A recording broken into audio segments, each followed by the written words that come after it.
Hi there, YouTube community. It's Hannah and my brother Abe. Hello. We're going to do something on camera that we do ourselves every week around Friday time frame. We call it our standing meeting, where we report to each other on our creative successes and setbacks for the week. But the kind of framing device for this is I wrote a blog today. My blog is on Substack and it's called The Electric Garden. Everything I am putting out is called Electric Garden, so you can find me on Substack, YouTube, Instagram.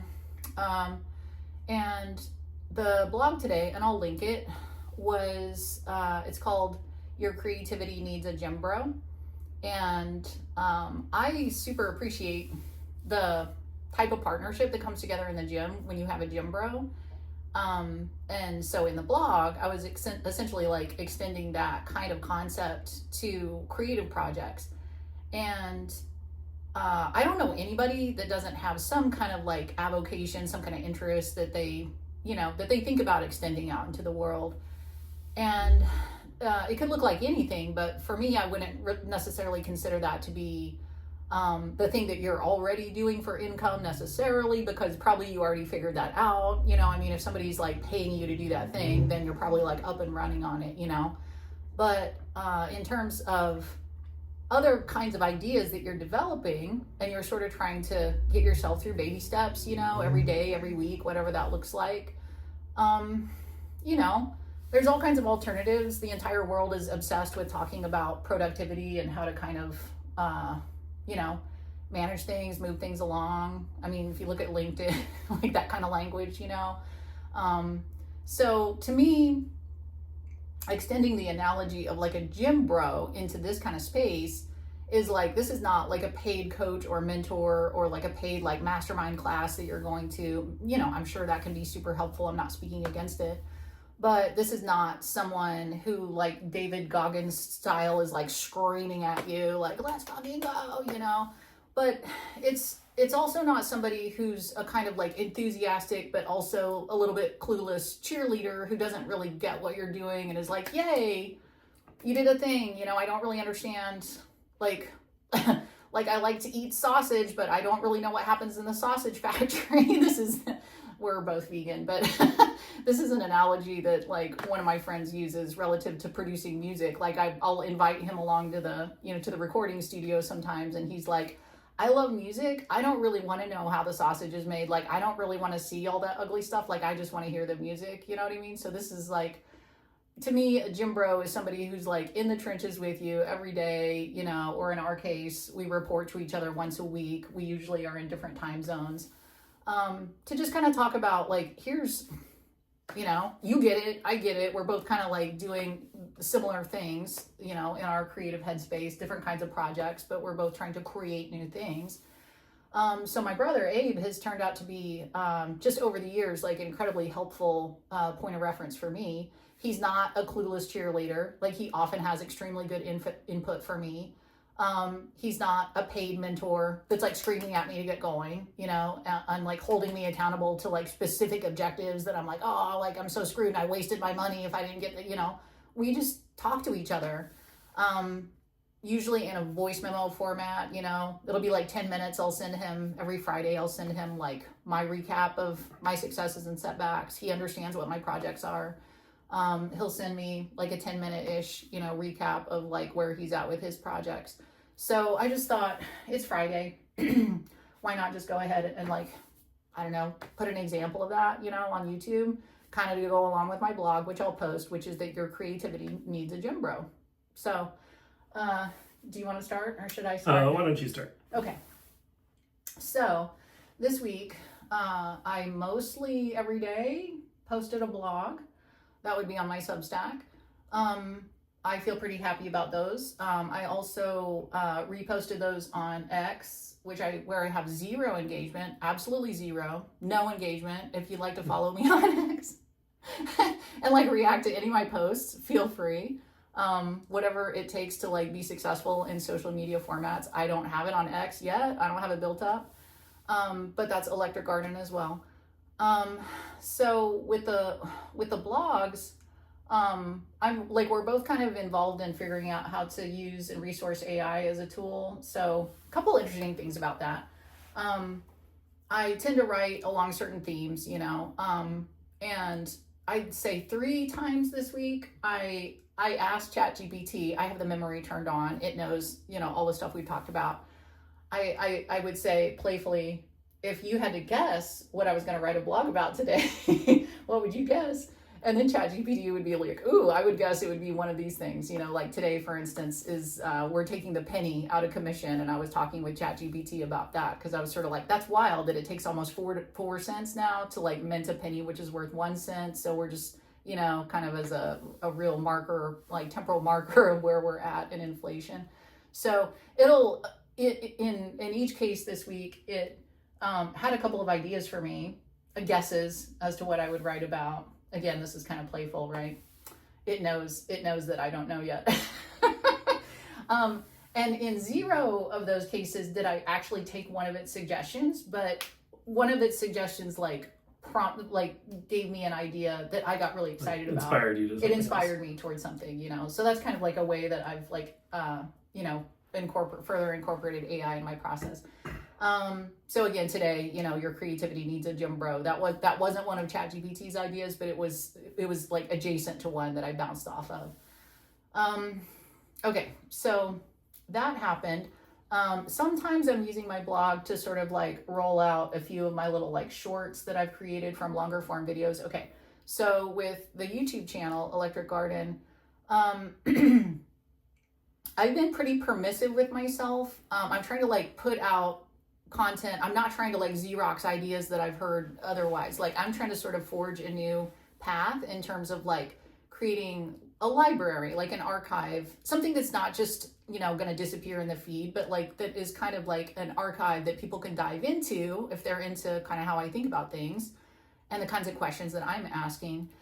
And I've been really permissive with myself in terms of length and just sort of like letting myself just turn on the camera like we did right now, and get some thoughts out. Knowing that I can take those long form videos and I can import them into an app that's called Clap, K-L-A-P.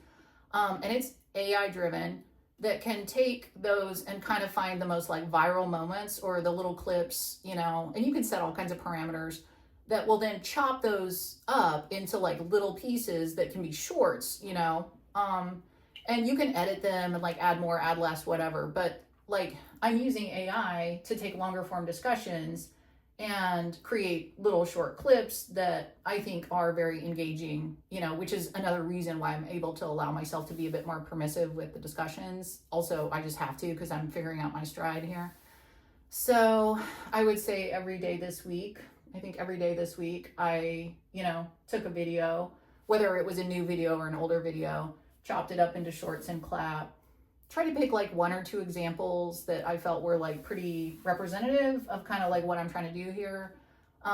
Posted those on X, again, 0 engagement there.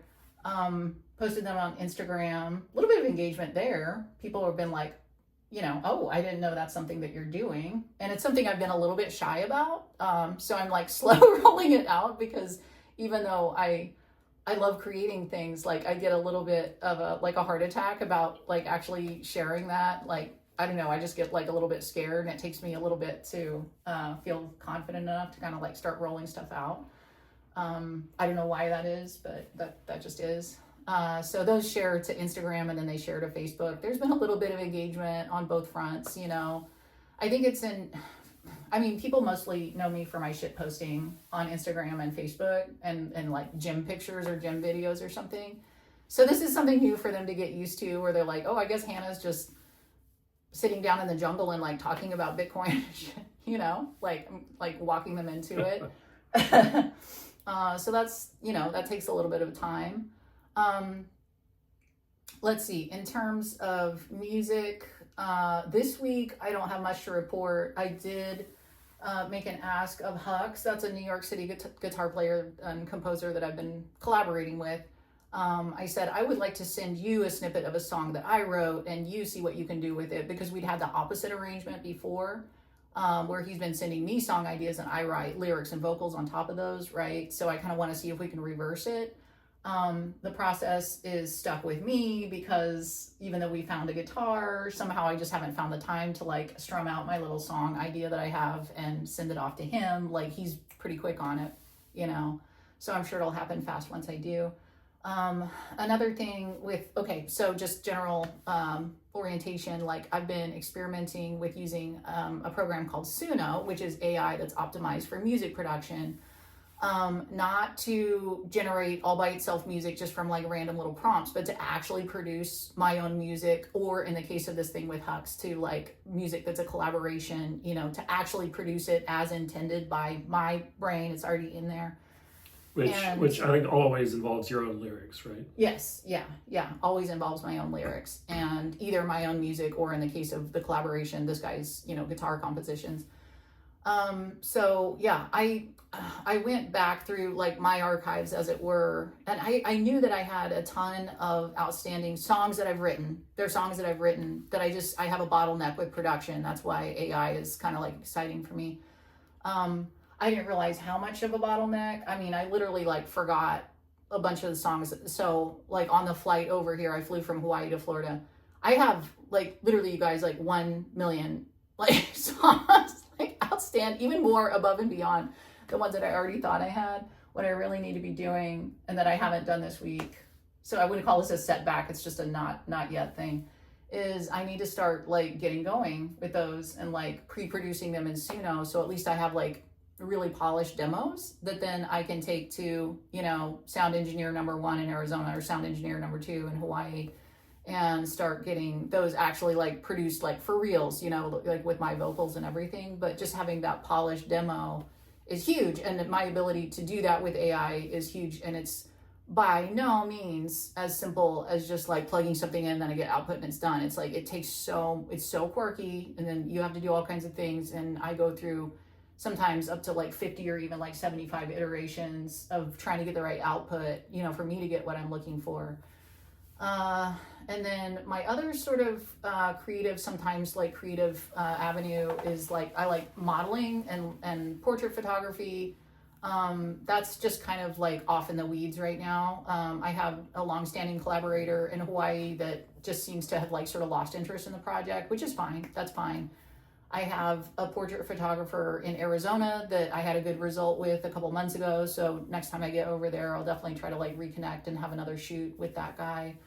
But it's just, I continue to not really know like I don't know how to like monetize that stuff. I've used, results from this kind of project for the cover art, you know, on music that I'm putting out.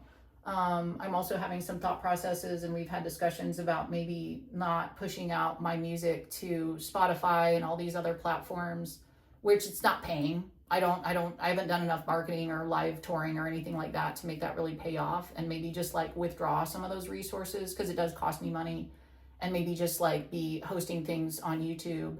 And also even AI demos, like before, maybe I won't even get to the point with, I mean, because I have 1 million songs, you know, like maybe not all of them are going to be fully produced in a studio with my vocals.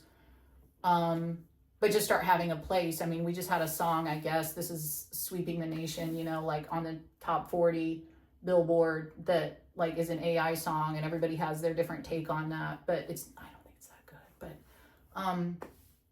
you know, I think I just like the things that I'm working on, they do take time, they do take effort, they do take artistic like vision and creative like input, and start actually like making those available for consumption, you know. And so yeah, like basically did a great job with blogging, did a great job with cross posting, did a great job with cutting up like making, you know, we made a couple videos, like this included another 1 or 2, chopping them up into shorts, making that available. The shorts have really high engagement. It's like I post it on there and then it'll have like 900 views, you know, so definitely more people are willing to engage with shorts than with the longer form, obviously, myself included. So yeah, I think that would be my report. Sounds good. You mentioned in talking about sort of the gym bro mentality, there's gym bros, and then there's sort of cheerleaders that you could talk to, and then there's the coaches. And let me point out there's another huge segment, which is probably like most people are just not like so many of my friends are just not really in any kind of like creative headspace, and you just can't talk to people like that about what you're doing. No, that's a really good point.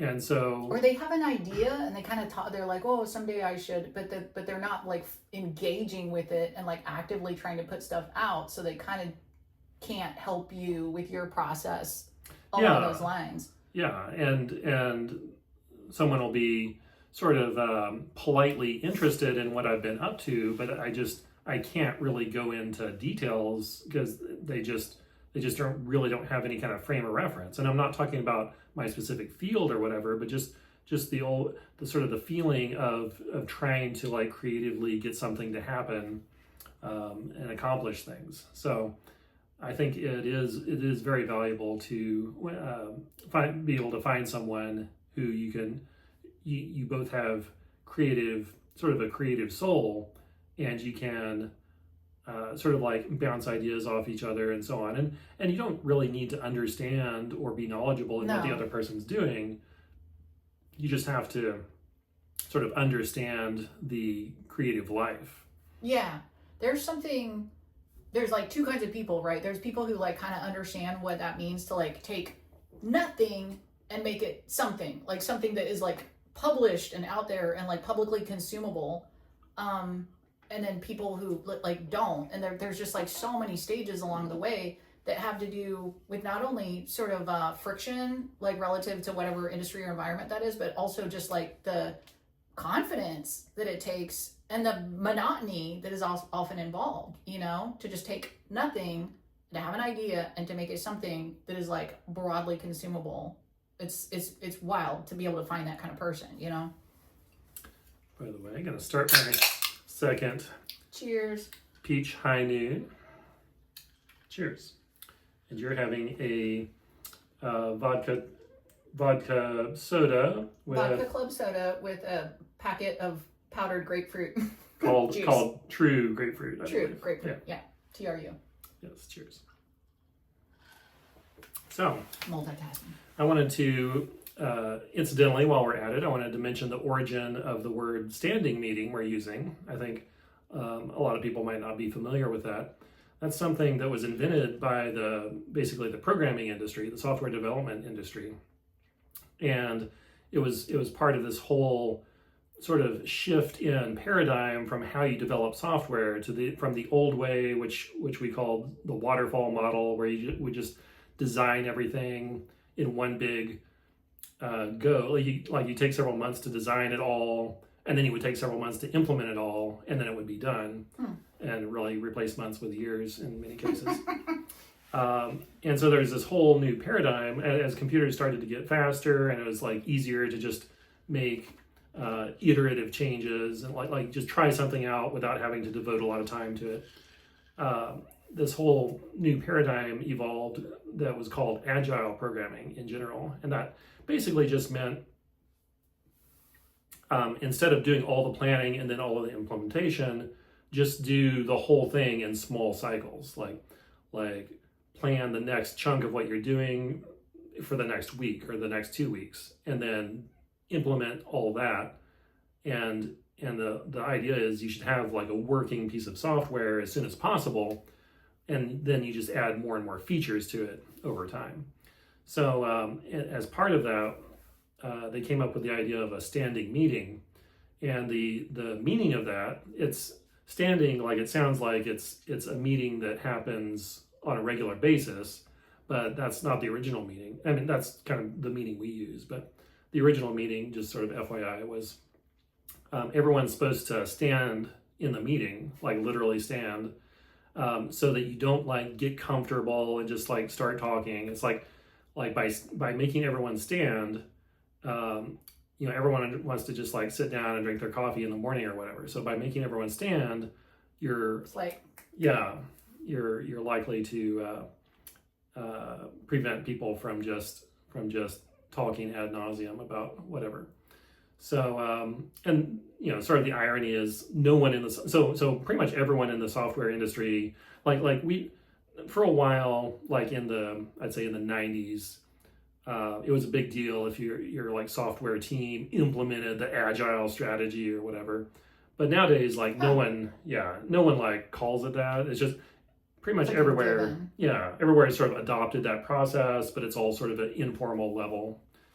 And like everywhere has standing meetings, and I've worked in like several different companies, tech companies.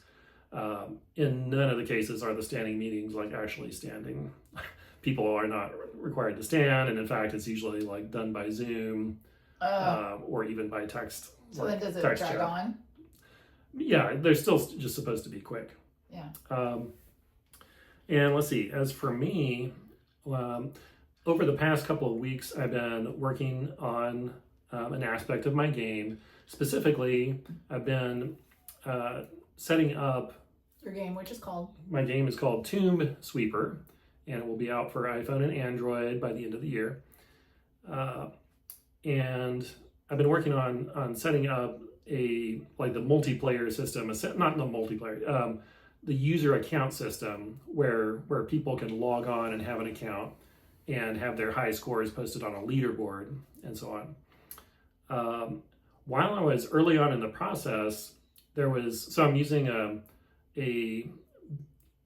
I'm going to throw out like a lot of like little terminology and stuff here. I'll try to explain like a little bit, but I'm using a backend as a service, or BaaS.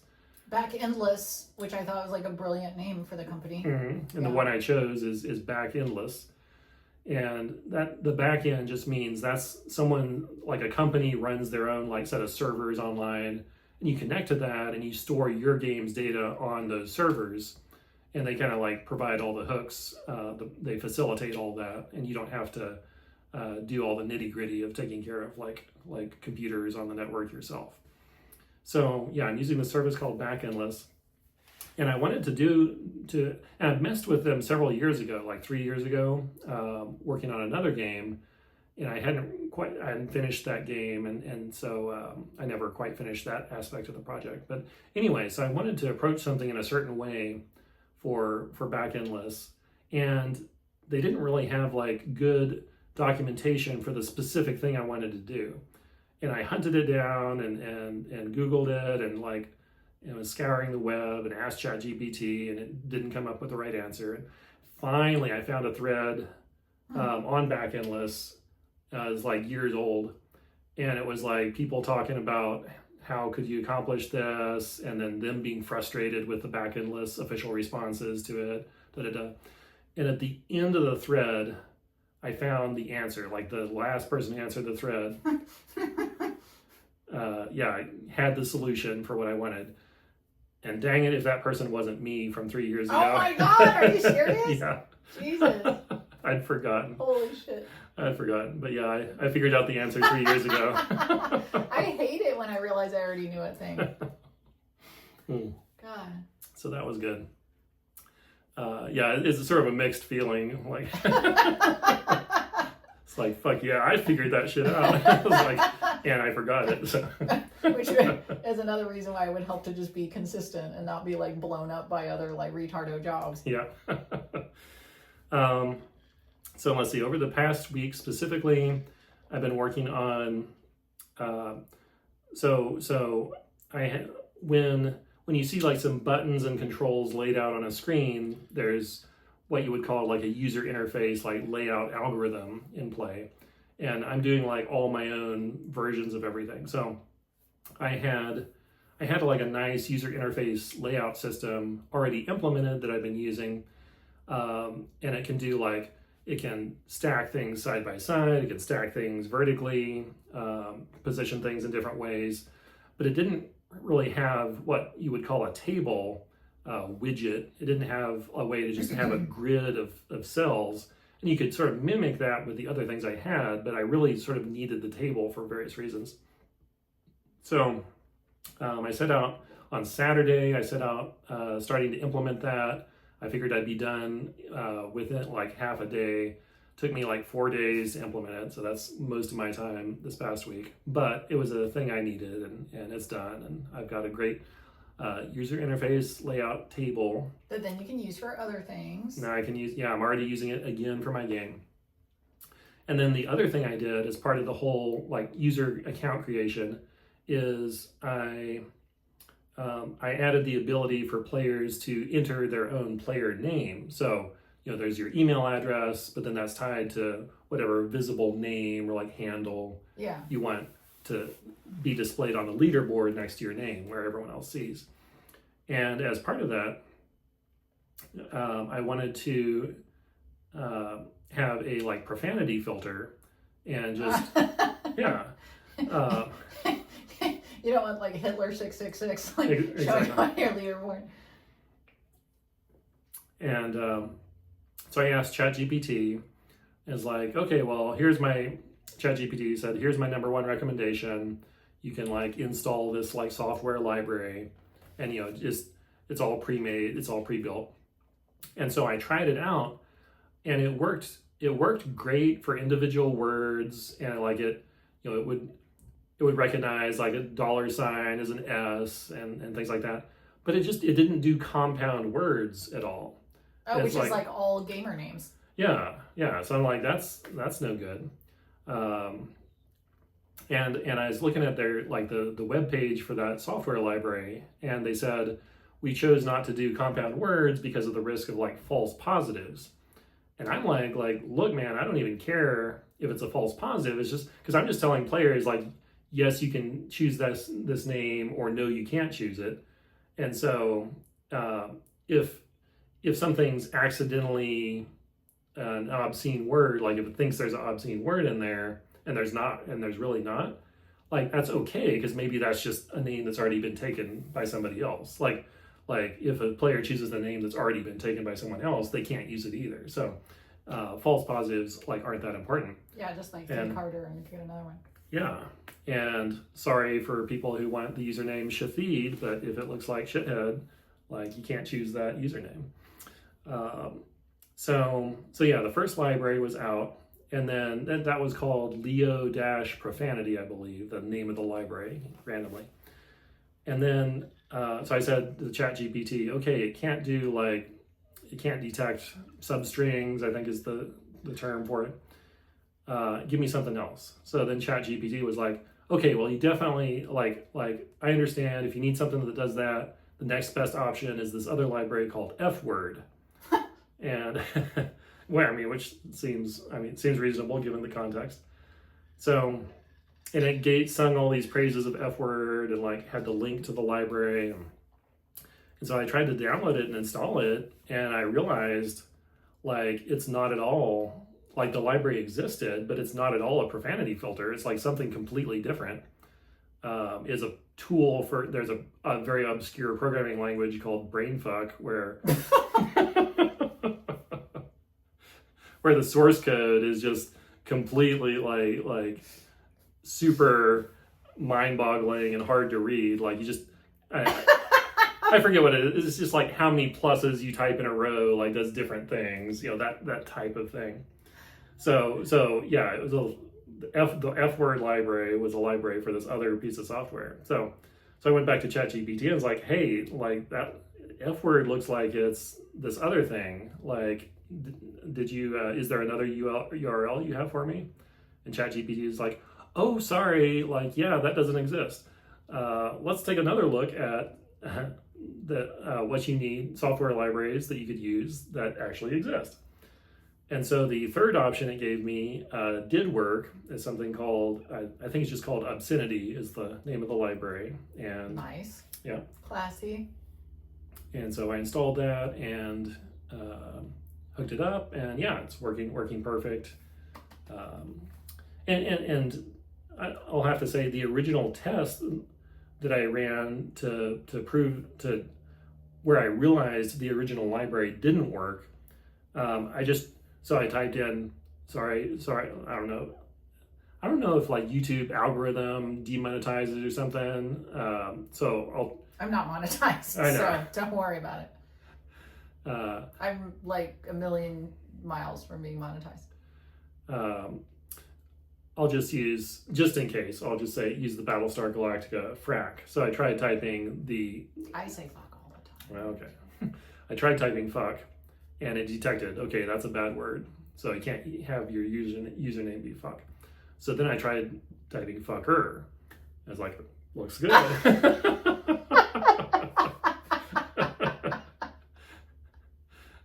So that was my test. That's my starting This test was from then on. obscenity? No, this was the original one that didn't work. Oh, okay. Okay. Leo profanity. Okay. So yeah, so obscenity, I give it a thumbs up. I tested it with a number of things, and it works well. So yes, now I have my users can create their own username, and it's saved on the server. And what I'm currently working on today is actually in high score submission is working, and so what I'm working on today is using my brand new table. I'm displaying all of the high scores on the leaderboard between levels. So That's a lot. Yeah. Got a lot done. Got a lot done. Yeah, we both got a lot done. So that's what a standing meeting looks like. Although, like I said, normally for us, it's in the form of a voice memo exchange because we live very far away generally from visiting. And I think that I kind of can't say enough about this. I feel like having someone to like have this kind of conversation with is literally the difference between getting your idea off the ground and just having it remain in the realm of an idea. That you get drunk with your friends and you're always like, yeah, I have this fucking great idea, and then somebody else is going to do it and you're going to be like, oh, that was my idea first. Like, you're going to be so mad. This is it. Like, a creative gym bro is like the shortest distance between A and B in terms of like turning your idea into something. Something. So, any other thoughts? No. Okay. I think we covered it. Thank you for witnessing our sitting down standing meeting. Have a great day, night, whatever. Bye. Bye.